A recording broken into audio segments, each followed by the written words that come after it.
El murmullo.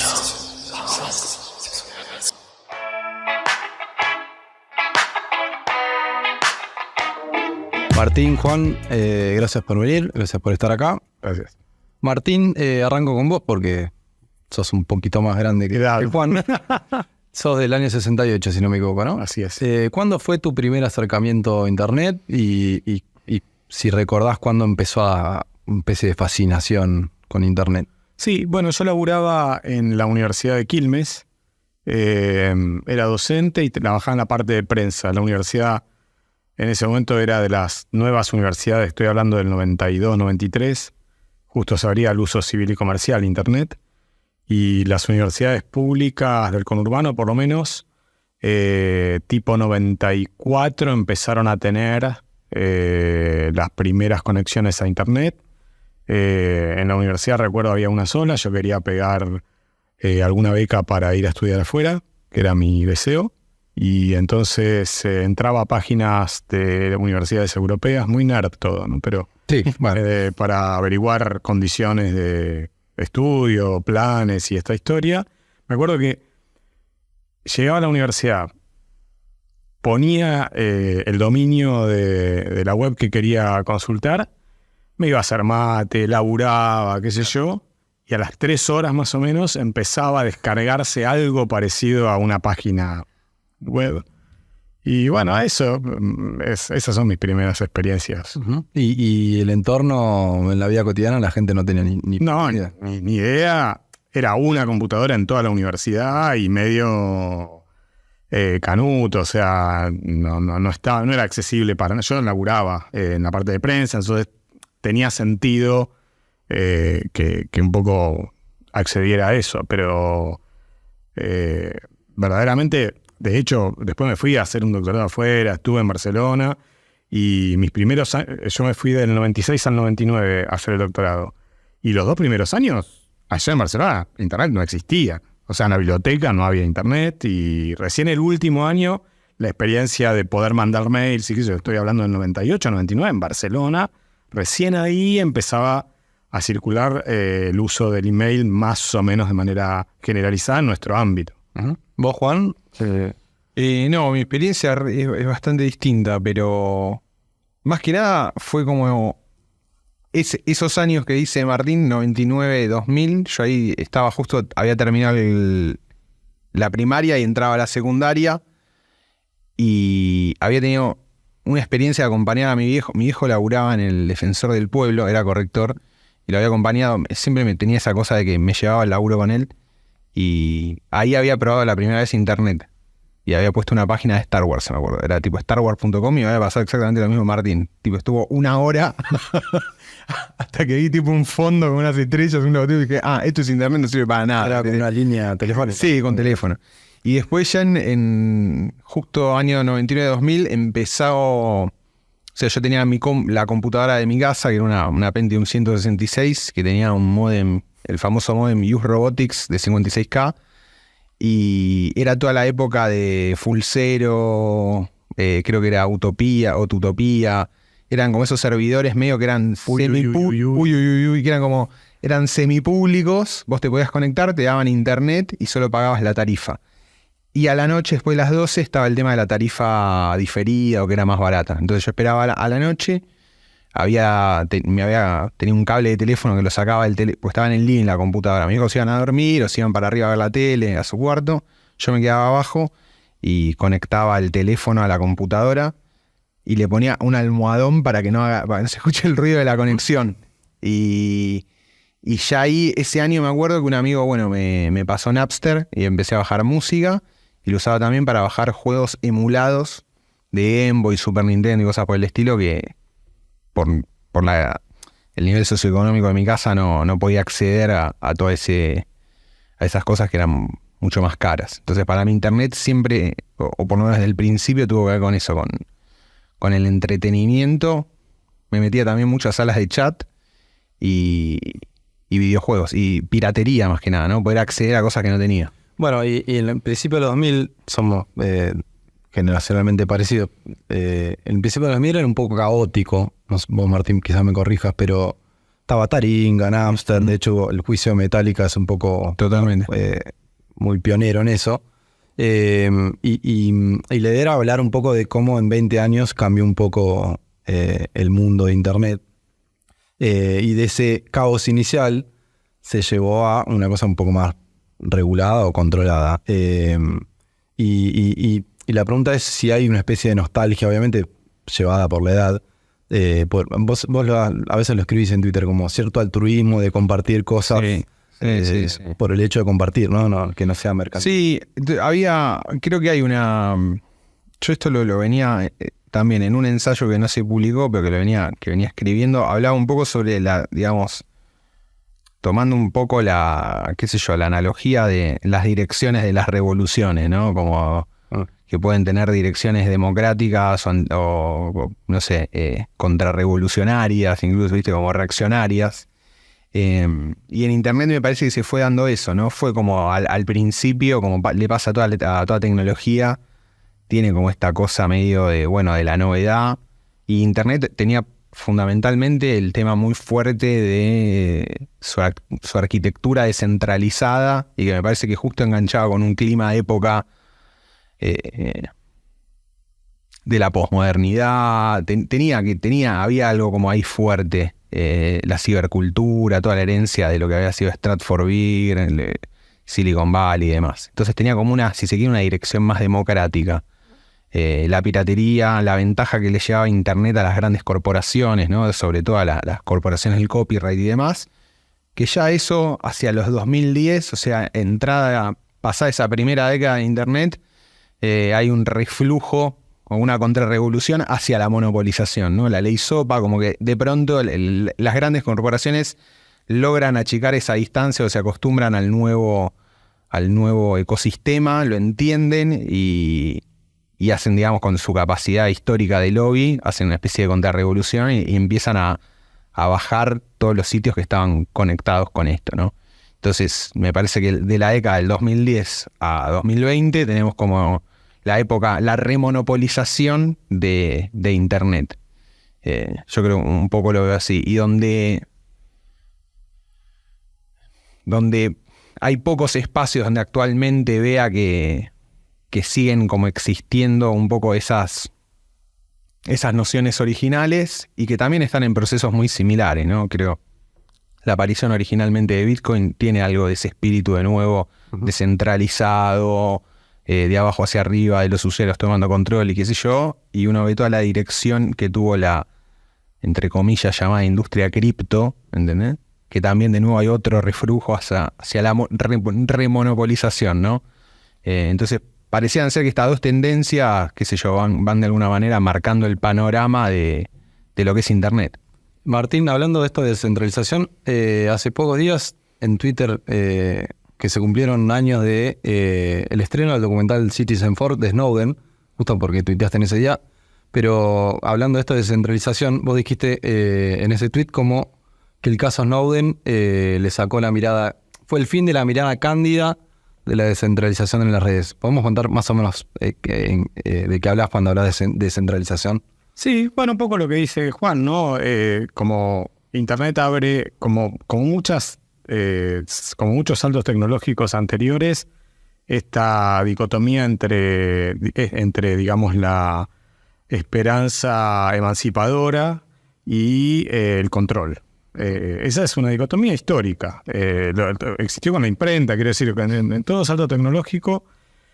Bueno, con Internet esto lo vemos, además, como dice Juan, en distintos momentos de la historia que es breve, en años, pero que es muy intensa en hitos. Y bueno, el de Snowden es un hito, porque en 2013, o sea, exactamente hace 10 años que él revela, ¿no?, el caso de megaespionaje, él estaba contratado por el aparato de seguridad de la NSA.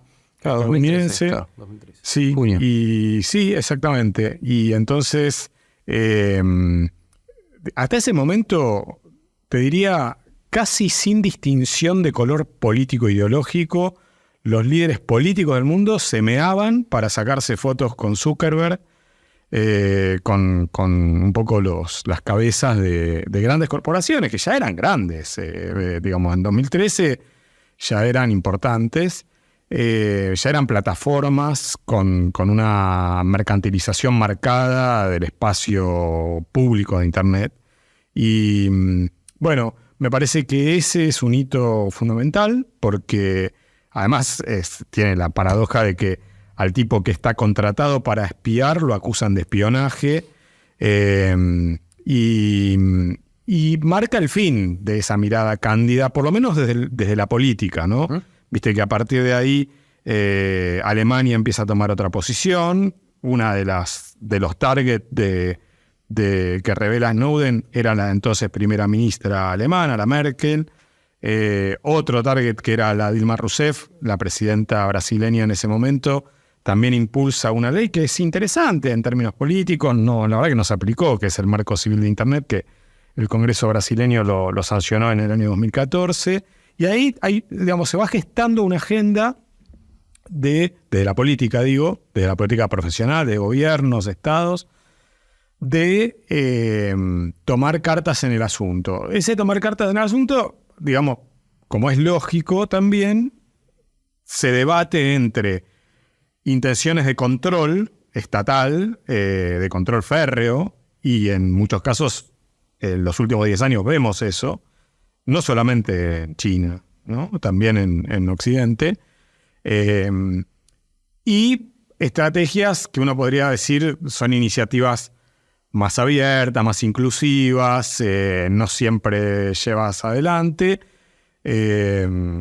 protección de derechos. Europa tiene en ese sentido, en los últimos 10 años, una dinámica de producción regulatoria legal increíble. O sea, no siempre se cumple, no todas las regulaciones son piola, pero en general me parece que dentro de lo que vemos en el mapa mundial es interesante. Nada de eso hubiera sucedido con la intensidad con la que sucedió si no hubiera habido un proceso de monopolización tan marcado como el que vemos, y si al mismo tiempo no hubiese existido una conmoción en torno de las revelaciones que hizo Snowden en su momento. Y además de Snowden están Assange, cada uno con su... Claro. Con su Aaron Swartz, ¿no? Que es otro, que sí, también sí, en 2013 se suicida. Y la pregunta es, claramente hubo un proceso de criminalización y persecución a un discurso dentro de Internet, y si efectivamente triunfó esa criminalización. Sí, digamos, podríamos hacer otra prehistoria o conectarlo también con, digamos, el post-2001 en Estados Unidos, ¿no? O sea, claro, hay leyes de seguridad, de control, de vigilancia muy marcados, que hoy le vemos organicidad, o sea, le vemos sentido a todo eso, ¿no? O sea, podemos reconstruir las distintas piezas de ese panorama.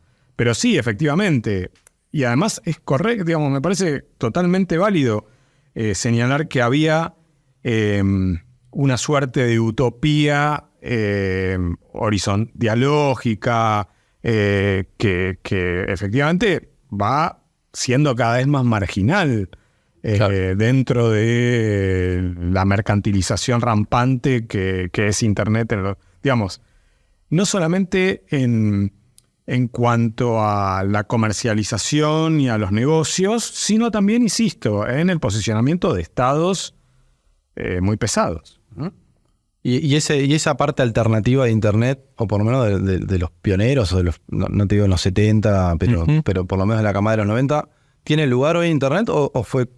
Es, digamos, el mundo como está planteado hoy, o Internet como está planteado hoy, ¿hay lugar para esa gente o esa gente está directamente convencida de que no hay otra forma de hacerlo? Hay otra forma haciéndolo distinto, completamente distinto a lo que hay. Es un poco complicado la pregunta, pero... Sí. No, lo que yo voy viendo es como, digamos, termina habiendo como lugares por fuera del radar de la, digamos, o por fuera de lo que dice Martín de los sistemas de control, o que son sistemas más laxos de control por el volumen de gente que los visita, ¿no? Pero en general terminan... Bueno, toda la investigación que yo hago alrededor de los foros y demás termina siendo eso, ¿no? Como un lugar marginal que al principio no se le daba mucha importancia y que no tiene realmente peso a nivel volumen de tráfico, cantidad de usuarios y demás, ¿no?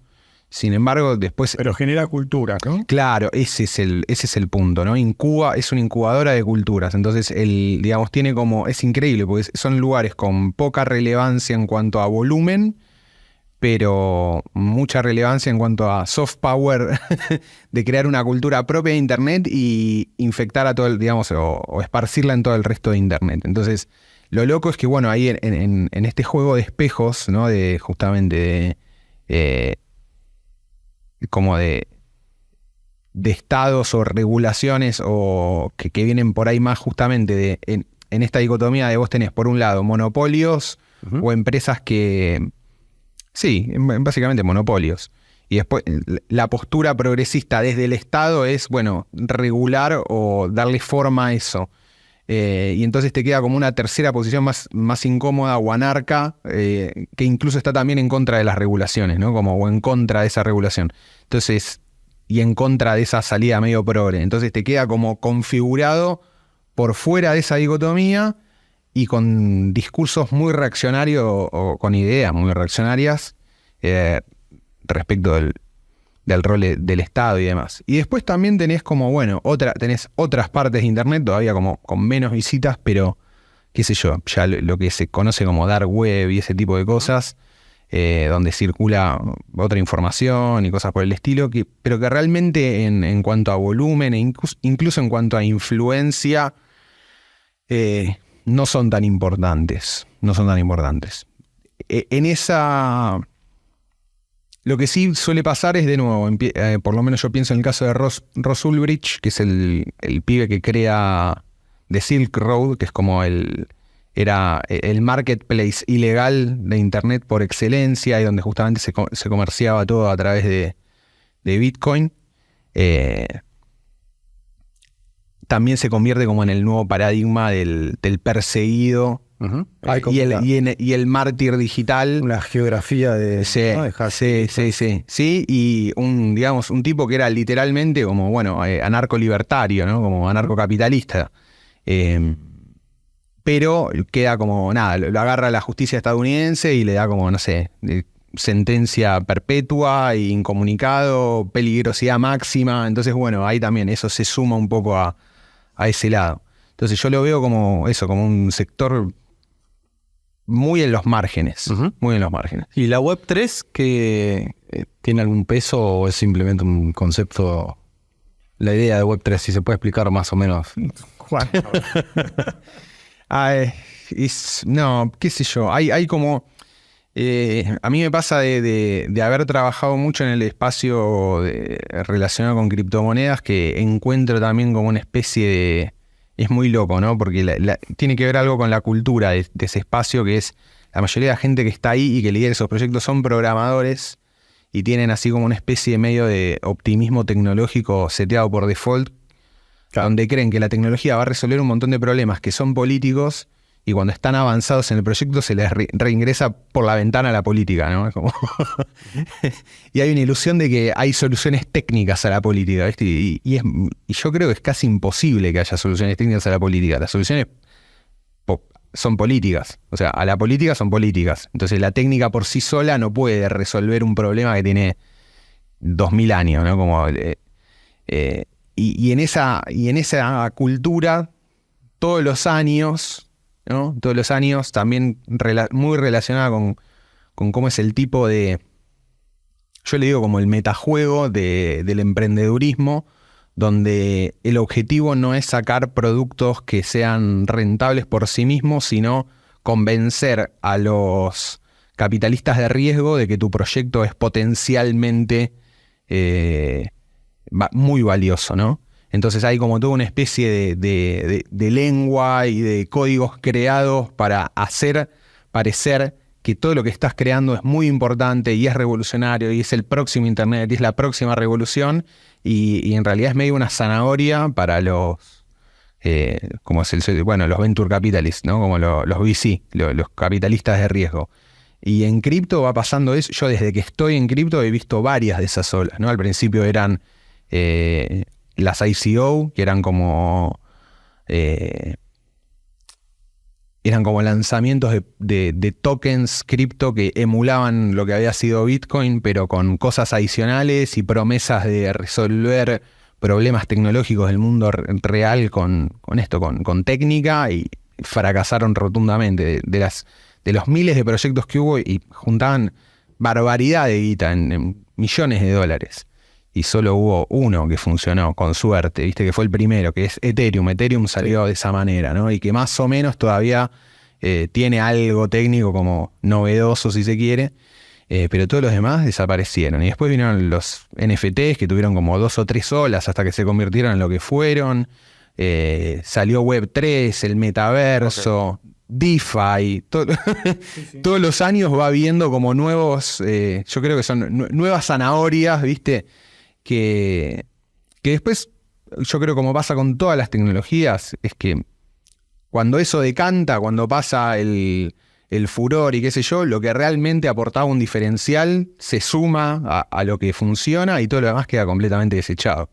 Un poco la pregunta de esta serie de entrevistas es qué hay por fuera del mercado, de lo establecido. Y el Internet es interesante porque el mundo que conocemos, o que cualquier persona con su celular tiene día a día, fue moldeado en los últimos 10, 12 años, como decís, o por lo menos a partir de la concentración. Entonces la pregunta es, así como está Internet, ¿hay lugar para otro tipo de intento de hacer otro tipo de web? ¿O queda quizás en cada país que desarrolle su propio sistema, como hay algunos intentos? O de hecho... No, yo creo que sí. Es decir, primero, tanto desde la sociedad, o sea, estoy muy de acuerdo con lo que dice Juan respecto de que, digamos, la tecnología es básicamente sociedad. O sea, hablamos de sociedad digital porque verdaderamente, digamos, lo que define un poco el contorno y las características de los usos de Internet es el contrato social, las injusticias y también las potencialidades que tiene una sociedad. Y en ese sentido hay usos alternativos, por supuesto, y experiencias alternativas muy válidas, y también hay experiencias públicas muy válidas que, por la escala que tienen los estados y también por mi interés personal, le presto más atención. Hay plataformas públicas audiovisuales, Cinear, en Colombia, Retina, que además no es solo colombiana, sino que es una plataforma que tiene también otros países, con la industria, con lo que existe, con la industria cinematográfica local, y bueno, son plataformas online, funcionan, tienen en algunos casos miles de usuarios. Yo creo que los estados, notablemente los de América Latina, por miles de causas, entre otras causas, que la sociedad tiene siempre otras urgencias, pero han sido, yo diría, como poco curiosos a la hora de ensayar y de desarrollar plataformas públicas. No para competir con Instagram, digamos, o con TikTok, pero sí para hacer experiencias y además para demostrar que lo que le criticás a TikTok o a Meta, podés hacerlo de otra manera. O sea, podés ser más cuidadoso de los datos personales. O sea, se puede, digamos. Sí, claro. Con esta regla se puede. Es lo que dice Martín, son decisiones, que los términos y condiciones, que no haya ningún tipo de debate público acerca de cuáles son los términos y condiciones viables para un país, tiene que ver con esto. Vos sos Argentina, ¿cómo no le vas a poder decir a una plataforma, mira, vos de mi país no te vas a llevar esto y esta información, porque es información privada de mis usuarios, ¿entendés? Que el Estado argentino deje el laissez-faire a, qué sé yo, datos de geolocalización o apertura de micrófono. Que en muchos casos además no son necesarios para que la plataforma funcione. Totalmente. Y eso, esto es lo loco, ¿no? Es como la paradoja de la tecnología y las complejidades. Sí, pero sacás una ley y la tienen que cumplir, no hay vuelta. O sea, igual es una batalla difícil porque es regulable, ¿no? No todos terminamos de entender la gravedad, o por lo menos lo raro que es que alguien o que se sepa dónde está uno todo el tiempo. De hecho, creo que a casi nadie le importaría. Hasta que, claro, se toman... Sí. No, es que es difícil porque es un poco como, estas son las reglas del juego, que tampoco quedan claras cuáles son. Bueno, ahí hay un primer punto, digamos, establecer la obligatoriedad de aclarar cuáles son esos criterios. ¿En qué basas tu sistema de recomendación? Es una pregunta elemental. Claro. O sea, bueno, tenemos que intuirlo, los usuarios lo intuyen, sí, todo intuitivo, ¿no? Sí, O sea, intuyo que, sí, busqué zapatillas o un alquiler de una casa en la costa. Bueno, a ver, por un lado esta cuestión, por otro lado devolverle a los usuarios, digamos, ciertas capacidades de toma de decisión respecto de... Yo creo que no le damos bola, entre otras cosas, porque tampoco hay una pedagogía que obviamente las empresas no lo van a hacer, pero se supone que los estados deberían hacerlo, respecto justamente de la importancia. Y además, creo que también hay cierta complicidad, porque esto que insinuaba Juan de, digamos, o lo que vos lo dijiste muy bien, o sea, decís, por un lado tenemos un sector muy mercantilizado, por el otro lado tenemos actores progresistas que le reclaman a los estados. Yo me siento parte, digamos, de esa movida, digamos. Y por otro lado tenemos un sector más anarco, que fluctúa, que en muchos casos es funcional a la mercantilización rampante, digamos, porque al boicotear cualquier tipo de regulación legal, pero que fluctúa, ¿no? Ahora, los estados, yo creo que en muchos casos, por desconocimiento, porque tienen otras urgencias, por causas razonables y por otras causas, y entre esas otras causas por las cuales no avanzan, yo creo que tiene que ver con que hay un concepto de soberanía que es el concepto de soberanía estatal. O sea, esto tiene que ser una cuestión del Estado. Yo creo que el Estado tiene que hacer pedagogía, pero el soberano de los datos es la persona. Sí. Entonces, vos sos el soberano. O sea, son tus datos. Quiero decir, no comprendemos la importancia, de acuerdo. Es una tarea que hay que emprender, porque es el último rincón de la mercantilización que nos queda. O sea, es mercantilizar el alma. O sea, no nos queda nada más por vender. No te queda nada. No, es tremendo. También es tremendo eso. O sea, uno lo piensa desde el lado de la comodidad y pensás en eso. Y decís, bueno, en el trade-off que te dan de comodidad versus privacidad o lo que sea, siempre terminás agarrando, ¿no? Como decir, bueno, está medio... Pero de hecho, con las redes alguien puede decir, bueno, son empresas privadas, vos te sumás o no. Una de las grandes discusiones, bueno, no estés de última, ¿no? No es tan grave que no estés en Twitter, que no estés en Instagram. Pero mirá, bueno, esto es lo que hay. Tiene un costo social importante. No o sea, sí, o sea, te digo... No podés no estar o sea, podés no estar donde quieras, pero suponete WhatsApp, ¿no? Si en la Argentina no estás en WhatsApp, no pegás laburo. Exactamente. No, exacto. O sea, Sí. Es como alguien que objeta... Sí, que contamina los autos. No, bueno, pero claro. El auto lo crea una empresa y es un objeto y bueno, está bien. Sí, igual pero... critica el modelo extractivista porque le hace daño al medio ambiente y vos decís, bueno, no uses la luz. Okay. Mirá, no. Sí, qué sé yo, me convierto en Amish. Claro. O sea, me veo una sociedad menonita, digamos. O sea, no te vas a morir porque no tengas luz. No. Bueno, o sea, renunciás a una serie de... O sea, renunciás a lo que no renuncia el 99% de la población. Claro. Hoy no tener redes es lo mismo que no tener luz. Sí, de hecho, cuando se le corta la luz, y en Buenos Aires se nos corta la luz, lo primero que hacemos es ir al teléfono. Vamos a poner el móvil. Sí. Pero sigue habiendo ahí, ¿no? El limbo de, bueno, de último uno está porque quiere.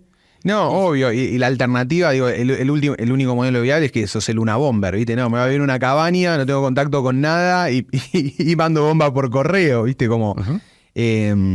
aparte creo algo que decía muy interesante Martín, siguen siendo, qué sé yo, cosas pendientes a nivel, digo, esto es una boludez y se ha hecho 1.000 millones de veces, pero ¿por qué la Administración Pública Nacional no tiene un sistema operativo propio, ¿entendés? Basado en Linux, con lo que ahorraría, digo, si vos tenés una suite de ofimática que es completamente compatible con el mundo moderno, 90% de las computadoras de la Administración Pública son computadoras para mandar mail, ver Word, Excel o sea, ¿por qué no? Porque eso no está desarrollado, sabiendo el ahorro que implica, digamos, el control, el nivel de seguridad que eso implica, nada, bueno, digo, un montón de cosas, pero uno empieza a ver que hay un montón de posibilidades y justamente, y de direcciones democráticas, incluso dentro de estas reglas de Internet, que ni siquiera son aprovechadas, me parece, ¿no? Y el 5G, que es un tema recontra amplio, pero vendría a empeorar la situación. Sí, completamente. ¿Por qué? Yo creo que completamente. Porque la lógica esta de mercantilización se lleva absolutamente a todo lo que vos le puedas poner un sensor. O sea, vas a estar... El objetivo de la implantación de 5G y la velocidad de transferencia de datos abrumadoramente superior que tiene que ver con eso, ¿no? Con el Internet of Things y el Internet en las cosas. Entonces te van a vender la ilusión de que tu heladera vas a ver cuando te falta comida. Pero soy pelotudo, que no sé cuándo me falta comida. ¿Entendés? No, porque así automáticamente la vas a tener conectada a Coto Digital, entonces tu heladera te va a hacer las compras sola, ¿viste? Como todo y decís, sí, pero vas a tener los datos de mi heladera, vas a tener los datos de mi lavarropas, vas a saber cuánto peso, mi cama, es absolutamente todo parametrizable y toda esa información, ¿para qué va a ser usada? Para el bien común, para mejorar las reglas de interacción de las Naciones Unidas, digo, para reformular la Carta de las Naciones Unidas. No, para venderte publicidad, para venderte mayonesa, pancho, zapatillas, digo, como la dirección es esa. En ese sentido, para mí es como subirle un nivel más a la distopía también. Uh-huh. Sí, y para algo que ya ensaya la industria automovilística y forma parte de la industria de los juegos, de los juegos en red, que es, digamos, la actualización permanente de los dispositivos conectados en red con upgrades, digamos, con mejoras de prestaciones eventualmente contra pago, ¿no? Claro. Entonces, todo se vuelve un servicio. Claro, tu heladera va a estar conectada, entonces no solamente vas a ver si te falta leche o no te falta leche o esas cosas, sino que además... vos querés que enfríe más. El freezer enfríe más porque en verano te gusta la birra más fría. Pasate a premium. Claro, pasate a premium. Sí, ¿no? Te enfría estándar. Totalmente, que es lo que está pasando, ¿viste? Con algunos autos ya hay como autos de gama muy alta, tipo BMW, o Tesla, que si querés la última actualización de tu sistema operativo y que desbloquear la posibilidad de que tu asiento te dé calor, tenés que pagar, ¿no? Como una suscripción de $2.000 más. Entonces... vamos de nuevo, insisto, es como es el perfeccionamiento del control por esto, es pasar ya, no sos dueño de absolutamente nada, es toda economía de servicios y todo estás en situación de alquiler permanente, ¿viste? Que son cosas que me dan bronca. Hace cosa de 6 meses se me chispoteó y dije, ¿por qué mierda sigo usando Spotify y pagando música que yo ya pagué? Tengo los CDs ahí, tipo, escucho la música y tengo los CDs, ¿entendés? Como yo... Y chao, me bajé todo de nuevo, me bajé toda la música, di de baja Spotify pero en el auto escucho, tengo un celular que tiene 200 GB de memoria, le bajo la música ahí, ¿qué me importa? Vos sabés que te estás esforzando. Digamos. Sí, sabés que tenés que... hay que esforzarse un poco más. Bueno, es como el opt-out, ¿viste? Como salir de eso te implica un esfuerzo. Es como como esta, ¿viste? Esas leyes que decís, bueno... todos son donantes por ley, pero para no ser donantes tienen que firmar algo, entonces la salida es más difícil. Bueno, en todo este sistema de Internet, el opt-in es facilísimo y el opt-out es nada. En cambio, el derecho a la desconexión es algo regulable, es algo... Sí, total. Ahora, también hay una ironía ahí, porque buena parte de los reclamos progresistas, insisto, me siento totalmente identificado con ellos, es la inclusión digital. Pero claro, dentro de 10 años vamos a estar peleando para el derecho a la exclusión, digamos, no a la exclusión, pero a la desconexión, porque, digamos, es un gran negocio la inclusión digital de todas las personas. Claro. Obviamente, con la fractura social que hay en América Latina, es un reclamo genuino la inclusión digital porque te posterga en tu proyección y en tu inserción en la estructura social si no tenés conexión. Pero sí, obviamente, la desconexión digital es regulable, es un derecho, es saludable, y me parece que, bueno, forma parte de una nueva agenda que, por supuesto, ya existe, ya hay leyes en algunos países sobre estos temas, pero cada vez va a ser más importante sostenerla. Y bueno, hay un consenso aunque sea de gente no experta, como cualquier usuario de cualquier red social, de que genera un malestar, hay un estrés, afecta psicológicamente el uso excesivo de celular, que ya directamente uno sabe que es excesivo y que no, porque es la forma de vida que llevamos. Entonces, hay un consenso de, hay que hacer algo con este malestar, con este estrés, con este ¿cómo es? Con que sea tan abrumador. Entonces, vos, Juan, escribís sobre la soberanía de los estados mentales, a partir de Byung-Chul Chan. ¿Chul Chan? Sí. Chul Han, perdón. Ahí está. Byung-Chul Han. Me sonaba raro. Y bueno, eso es la psicopolítica. Quería saber un poco qué se gesta ahí en esa rama. La idea del coreano, vamos a decirle, a mí me pareció, cuando lo leí, me pareció como bastante reveladora, porque de alguna manera completaba el análisis medio Foucaultiano de la biopolítica, ¿no? Y como que lo actualizaba a la contemporaneidad. O iba un paso más adelante, ¿no? Incluso también es algo que como rastreando un poco, las lecturas también que había leído el coreano, llegué como a un texto de Deleuze que se llama Postdata, las sociedades de control, ¿no? Y ahí un poco ahí medio que se configura todo esto que venimos hablando. Como en la sociedad industrial, digamos, había un formateo de la vida humana a partir de las instituciones, ¿no? Como el colegio, la iglesia, la fábrica, la policía, ¿no? Como que el individuo iba siendo formateado a partir de las diferentes instituciones donde iba cruzando su vida. Y en la contemporaneidad, en realidad, es como ese modelo pasó y está caduco, y los seres humanos en realidad son flujos, ¿no? de lo que sea, y son medibles a partir de flujo, como decíamos recién, ¿no? Vos para una empresa sos un cash flow, o sus usuarios son cash flows, y esos flujos son modulados precisamente por, digamos, moduladores. Y los moduladores, pueden ser hay un millón de cosas. Y para mí un poco tiene que ver, con la situación actual, tiene que ver con esto, ¿no? El campo de batalla.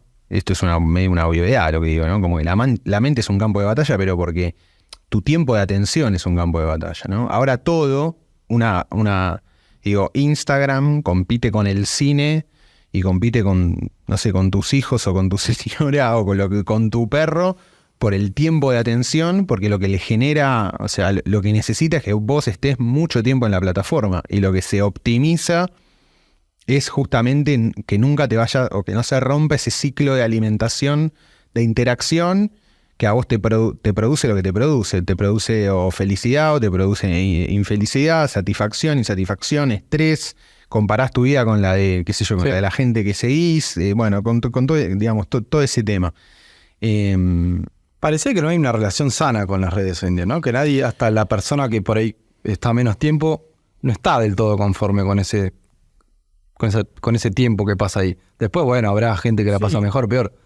Entonces, la pregunta por la regulación es, ¿se regula para morigerar el efecto negativo que tiene, o se puede regular para construir una nueva relación? Es un poco utópico la pregunta, pero una nueva relación con lo que hay, que es Internet, que es básico, como dijeron. Yo creo que regular la lógica de los sistemas de recomendación, se dirá, es un parche, por supuesto, no, pero es un parche que... ¿De recomendación de qué tipo? Los sistemas de recomendación que tiene la programación algorítmica de las redes, digamos, que justamente captura tu atención. Que no te bombardee, digamos. En base a la exposición de contenidos cada vez más radicalizados, morbosos, un poco captando nuestra atención, que es lo que capta nuestra atención, ciertamente. Digamos, lo hacía la prensa policial de fines del siglo XIX. Claro. No lo va a hacer. Ahora, claro, se hace de manera bastante más personalizada, con datos sobre toda tu historial, etc. Yo creo que esas cosas pueden mejorarse claramente con regulación legal, acotando entonces el margen de operaciones que hoy es prácticamente sin limitaciones que tienen las grandes plataformas digitales.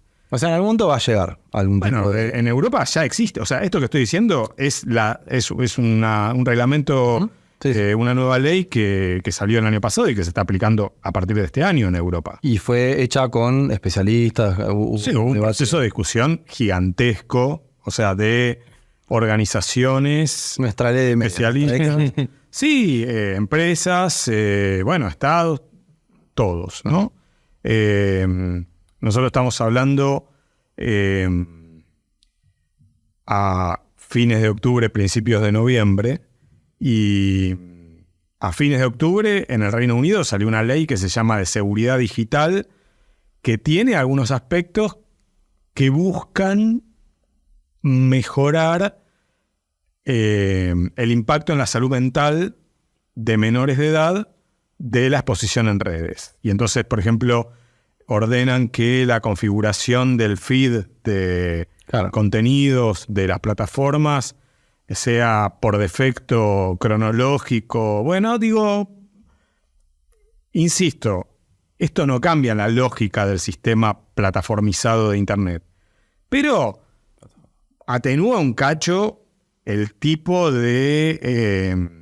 digamos, el tipo invasivo de omnipresencia que tiene en nuestra dieta de información y de entretenimiento. Totalmente. Para mí es como, es como el etiquetado frontal. ¿No? Claro. No te soluciona el problema de la concentración de los tipos que producen aceite de palma, ¿viste? Y que lo meten, ácidos hidrogenados en todo.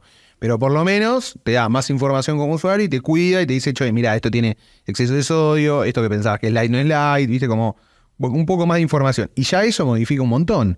Las empresas le parece negativo tener el octógono adelante, entonces empiezan a bajar los niveles de sodio, los niveles de grasa. Entonces hay un efecto, esto es muy loco, porque siempre está la paradoja de como insisto, ¿no? Como que la idea de que el Estado no puede resolver nada y después sacan unas leyes y ordenan bastante la cuestión. Entonces hay un poder moderador, así como las empresas moderan su contenido y funciona, el Estado también y la sociedad civil a través del Estado puede moderar la exposición. Para mí hoy de alguna manera es eso. Mientras eso no suceda, mi alternativa como más punky, si se quiere, es esta de, la soberanía de los estados mentales. Intentemos como a nivel individual más o menos ser consciente de estos mecanismos y en la medida de lo posible tener como una disposición de decir, sé que me estoy exponiendo a esto, sé que me está generando esto, elijo como responsable adulto que soy meterme o no en esto, pero también elijo preservar mi salud mental y no dejarme llevar por la locura de las redes también. Y en los llamados nativos digitales, que gente que nació con todo esto, también está el pensamiento hacia lo que representa Internet para sus vidas, o es un poco amplia la pregunta, pero nosotros porque venimos de un mundo analógico... No, yo creo que sí, o sea, está. Yo lo veo en mis pibes, que tienen 20... Porque es difícil estar en contra de amigos, en mis alumnos, en todas las universidades que doy clase. Sí, o sea, hay una reflexión, hay una introspección permanente. En algunos casos, como somos gente diversa, será más superficial y en otros no. Pero sí, o sea, es una presencia que es sobre la que es difícil no reflexionar en algún momento. Claro. Porque además... No sé si esto es algo generacional o es algo más general, digamos. Hay una desinhibición mayor a la hora de expresar problemas de salud mental. Que en mi generación, en las generaciones anteriores, se vivía como un trauma muy personal, privado, intransferible. Y yo lo que noto, además hicimos hace poco un laburito para Amnistía Internacional que próximamente lo vamos con usuarias y usuarios de TikTok de entre 13 y 25 años, que lo vamos a publicar dentro de poquito. Y es bastante generalizado, o sea, se habla de salud mental todo el tiempo y se exponen problemas de salud mental públicamente en las redes. No digo que sea necesariamente bueno, pero ese factor... habla de que hay una conciencia de que algo pasa. Claro, totalmente. Sí. Sí, que está bastante como popularizado al revés, ¿no? Tenemos que hablar de salud mental. ¡Ey! Hay que hablar de salud mental. Hablamos todo el tiempo. Sí, sí. Se habla todo el tiempo de salud mental. Está bueno, está bueno. Hay un artículo que vos, Juan, de Alejandro Galeano, que rescatás en tu blog. Sí, es un blog, es un viejo y querido blog. Ahora deja usarlo. Sí, sí. Y que se llama De cómo la web nos vuelve primitivos y irracionales. Sí. Y en un momento habla de... dice, la web es una máquina conspirativa, que tiene un poco que ver con todo lo que venimos hablando. Pero él lo que rescata es un poco lo loco que es el cruce entre la tecnificación y la racionalidad de Internet mezclado con lo primitivo, que es todo lo que vivimos con el movimiento de discursos de odio, etcétera. Entonces quería saber un poco justamente cuáles son las discusiones que vienen en ese sentido en esta década, que es un poco... Ya la década del 2010 es un poco la de la concentración, Sí. lo que hablamos al principio. Sí, sí. ¿Qué es lo que sigue a partir de ahora en ese sentido digamos, ¿por qué no hay nuevas redes sociales en los últimos 5 años, sacando TikTok, por ejemplo? Y es difícil competir. No sé si podemos sacar TikTok, ¿no? Pero digo, es difícil competir a lo que hay, Sí, claro. pero hay muchos pasos. El nivel de concentración que tiene Internet es básicamente una garantía, es un candado para la competencia, es un candado que obtura toda competencia. Porque, digamos, cualquier startup, cualquier emprendimiento que quiere surgir es comprado, cooptado o fagocitado por las grandes plataformas digitales. Eso ocurrió con WhatsApp, Claro. digamos, pero incluso con experiencias que puede que no vayan a tener un gran mercado, pero la lógica de la concentración lleva a que para evitar que lo tenga Microsoft, yo Google lo compro. Totalmente. Tipo de Snapchat. Snapchat no se sabía qué impacto iba a tener todo pasó a tener historias. Sí. Y se probó. Entonces aparece una innovación.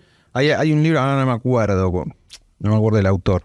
Un libro sobre robotización y demás. Y él decía algo bastante copado o bastante interesante que tenía que ver con la lógica de Internet termina siendo en general esta lógica del ganador se lleva todo. Sí. ¿No? Como tenés una disputa sobre, al principio cuando aparece Facebook había un par de redes sociales ahí que le hacían como medio sombra o intentaban, tipo estaba MySpace. Una vez que ganó Facebook, listo, chau. Se lleva todo el mercado. Pasa lo mismo, Twitter, microblogging. Bueno, gana Twitter, se lleva todo el mercado. Solamente crece a medida que falla o se va rompiendo la red por los cambios y cosas por el estilo. Entonces va creciendo un poquito, qué sé yo, más todo en cosas por el estilo, alternativas, threads, ponele, que después en cuanto se reencausa el funcionamiento de Twitter, todo ese flujo es un reflujo. Lo mismo Instagram, ¿no? Ganó, chao, aparece TikTok de nuevo. Instagram antes de Facebook, antes de Meta, era un emprendimiento, por decirlo. Sí, una startup, era una startup. Una startup que tenía otros dueños y podría haber hecho las cosas distintas, digamos, sin que lo comprara Meta. Entonces todo lo que surja ahora, digamos, podría ser cooptado fácilmente y rápidamente por 4 o 5. Ciertamente, TikTok es más joven. Puede suceder que en India aparezca alguna red que, así como esta tenía la característica de videos cortos, musicales, porque viene de Musical.ly, o sea, puede ser. La vida sigue. Su destino, si triunfa, va a ser hacerse un lugarcito entre las grandes y convertirse en una nueva gigante. Sí. Digamos, hoy el sistema, la estructura de propiedad de Internet tiene este efecto, que es el efecto red de la economía digital, que es el ganador se lo lleva todo. Uh-huh. Y entonces es muy monopólica. Y la verdad es que hay que repensar qué hicieron los estados en su momento cuando había grandes monopolios que ocupaban la infraestructura y la vida pública para democratizar un poco esa historia. Tal vez no se trata de inventar la rueda, sino de revisar un poco y tratar de adaptarlo a este ecosistema, ¿no? Uh-huh. Para volver a algo de que se habló acá de la soberanía, y hablando ya de política un poco más tradicional, apelo a tu peronismo. El concepto de soberanía, claramente en un mundo globalizado, es complicado, pero en Internet, vos que estás metido en el tema de militancia o política de Internet, ¿cómo un discurso nacional y popular puede convivir con Internet y con la cantidad de memes y discursos globales.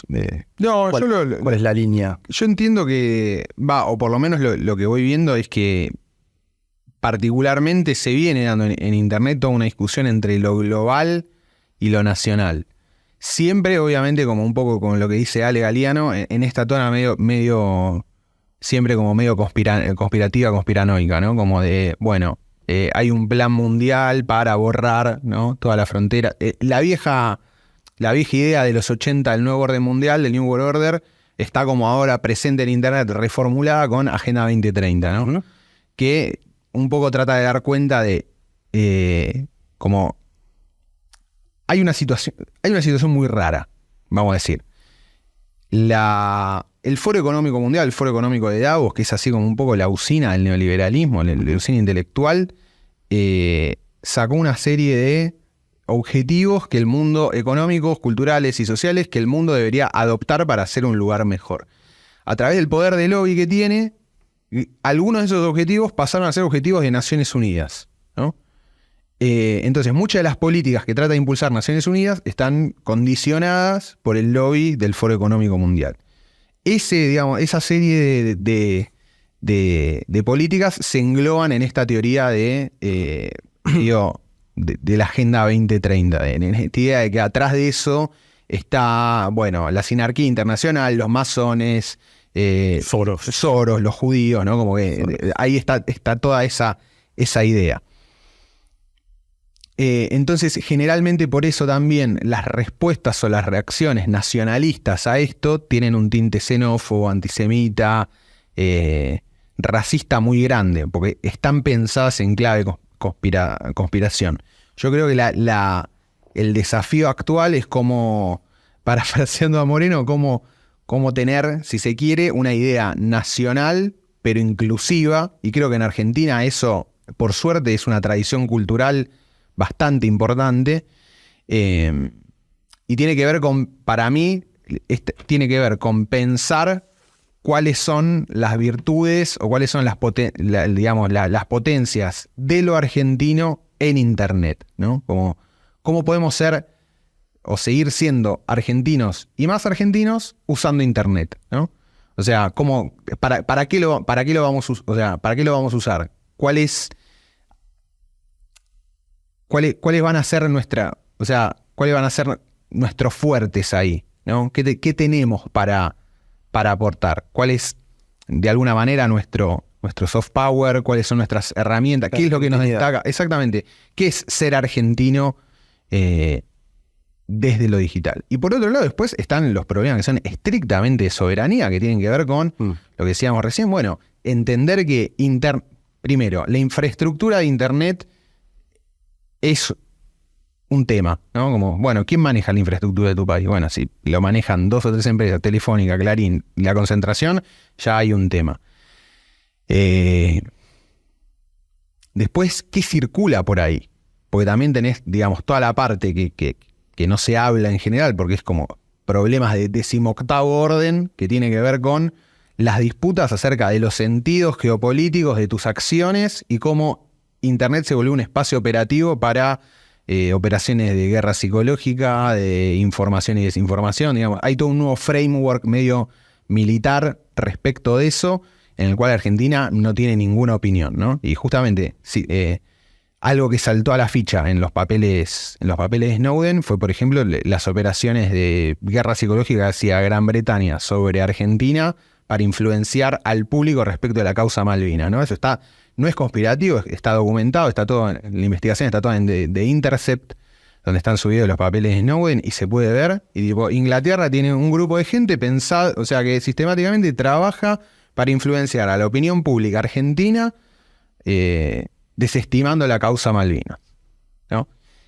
Bueno, ahí hay claramente un problema totalmente concreto de soberanía, ¿no? Y sobre eso no estamos haciendo nada. Uh-huh. Entonces, bueno, también ese es un desafío bastante grande.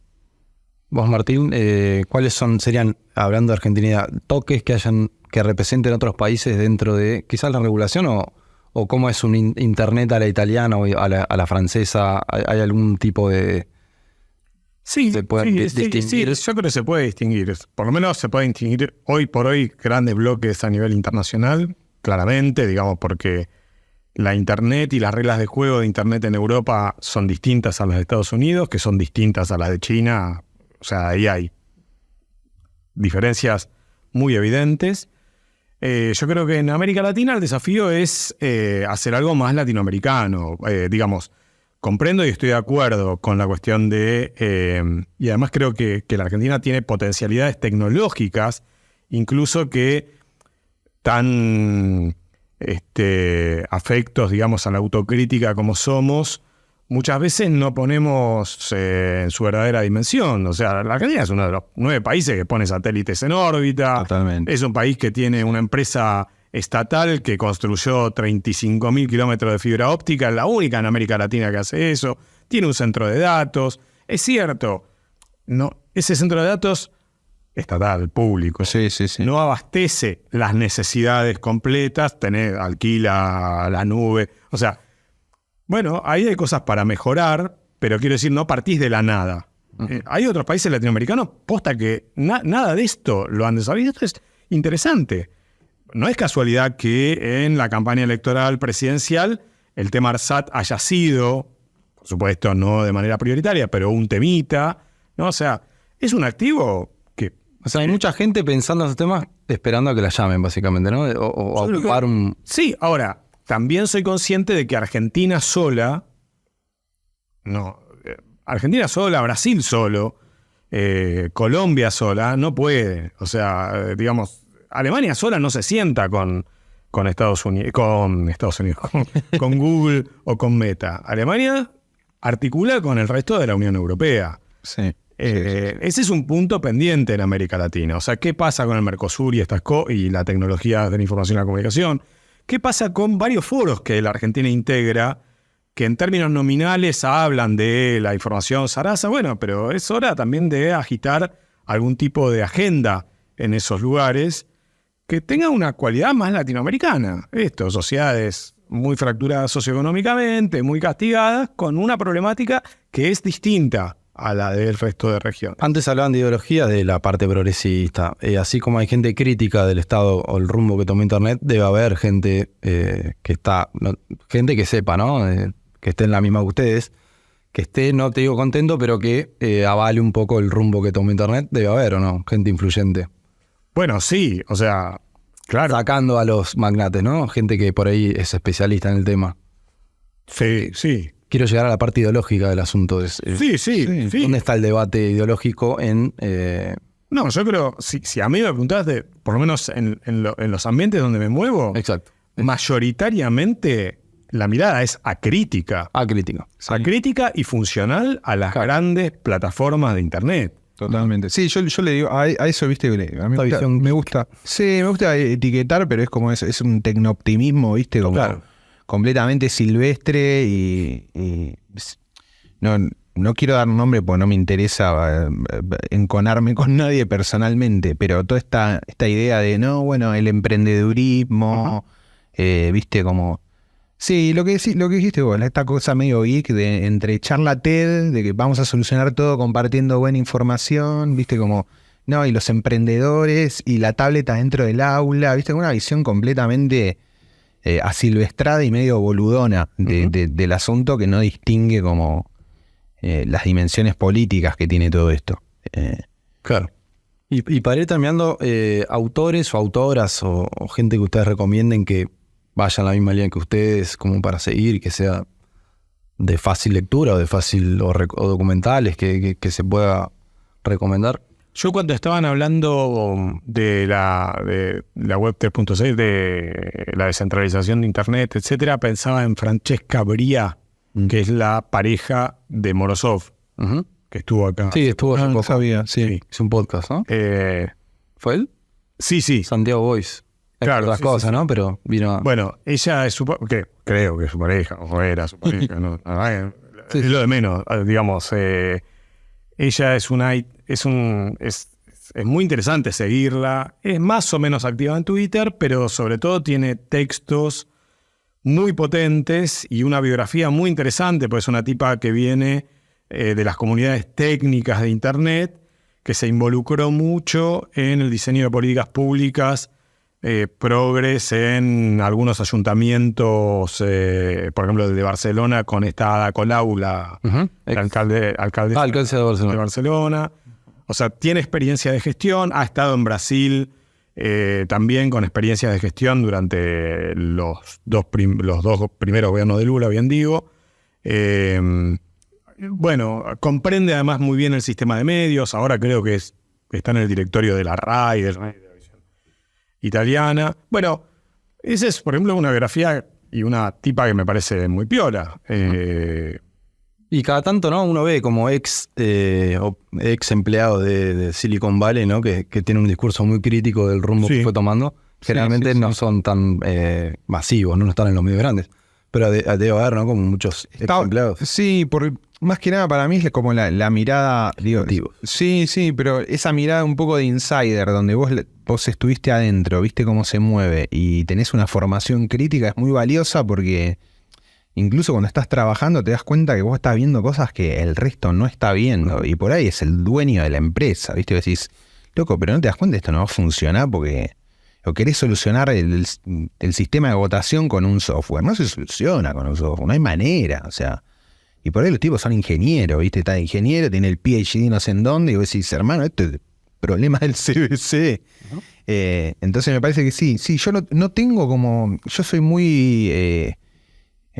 medio asilvestrado, ¿viste? En lo que leo, y agarro un poco de acá, un poco de allá, no soy muy sistemático, pero nada, a mí todo, sí, más que nada los trabajos eso, como yo soy medio de todas las lecturas estas medio, ya que son medio antiguas, pero bueno, de los CryptoPunks, qué sé yo, Hacking Bay, con la idea de utopías piratas, habla mucho sobre internet, del pensar, qué sé yo, todos los conceptos de estos de zona temporalmente autónoma, zona permanente autónoma y cosas por el estilo, que son como una especie de, bueno, medio de nuevo anarquismo, o sea, como tamizado por la cibercultura y todo eso, que para mí siguen siendo, qué sé yo, siguen teniendo lectura fecunda, o sea, hay cosas positivas y potables para sacar de ahí.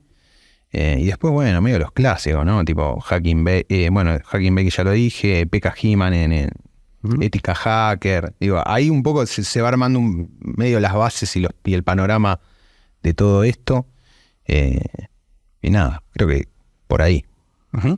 Bueno, como por ir terminando, ¿hay esperanza hay algún síntoma de esperanza para los años que vienen en cuanto a...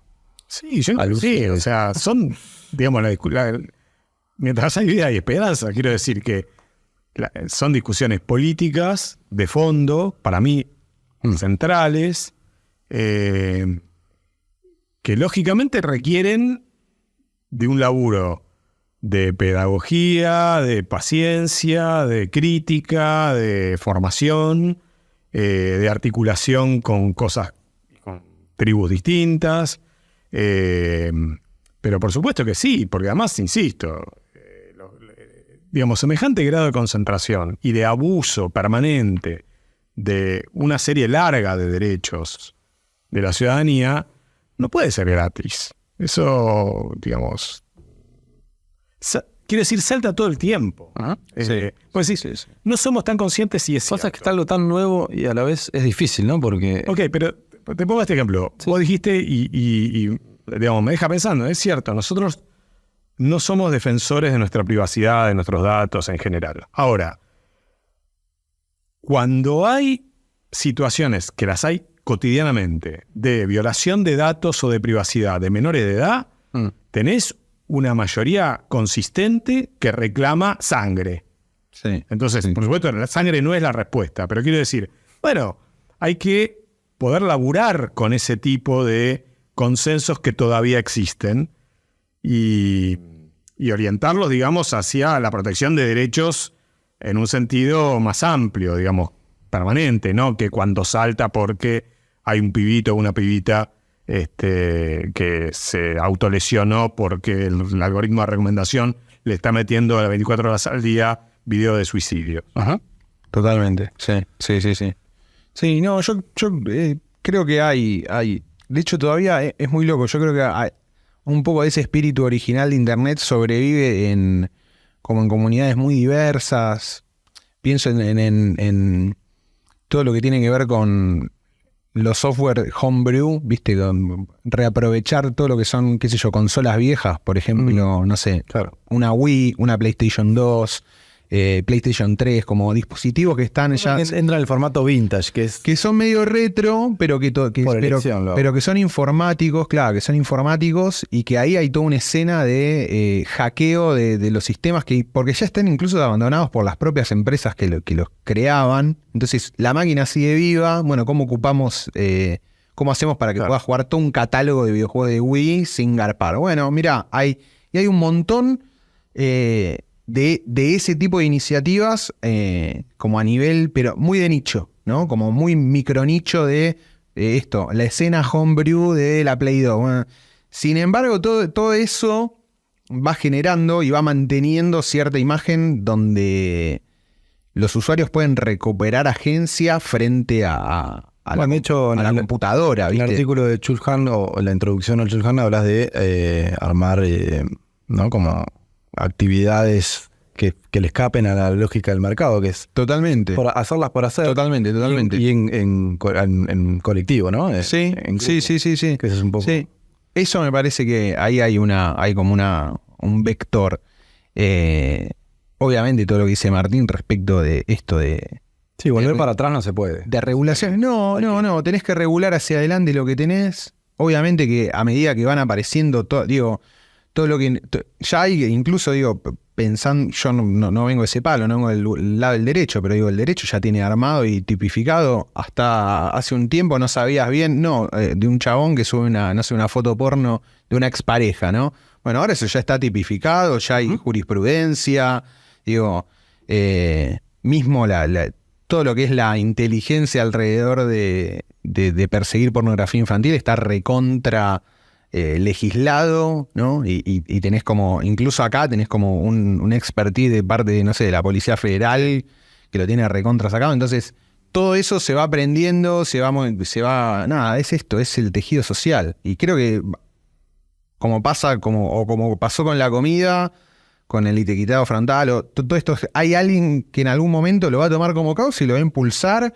Y esto va a empezar a discutirse, va a haber un proyecto de ley, por lo menos, va a tomar estado parlamentario. Esta campaña presidencial tiene algunos toques de... ¿no? Sí, yo creo que en los años que viene vamos a ver, por lo menos, a mí me pasa de estar como invitado a estos, no sé, desde escribir a un podcast y qué sé yo, que voy teniendo contactos con algunos sectores de la militancia que ya varios están pensando en, che, bueno, ¿y qué hacemos con todo esto? Uh-huh. Y ese que hacemos con todo esto ya es tipo, bueno, hay 2 o 3 diputados pensando, che, Juan, ¿no tenés idea de algún proyecto de ley? ¿Cómo se hace esto en tal lado? Entonces, ya empieza a haber una inteligencia política alrededor de eso que en no muchos años va a decantar en una discusión...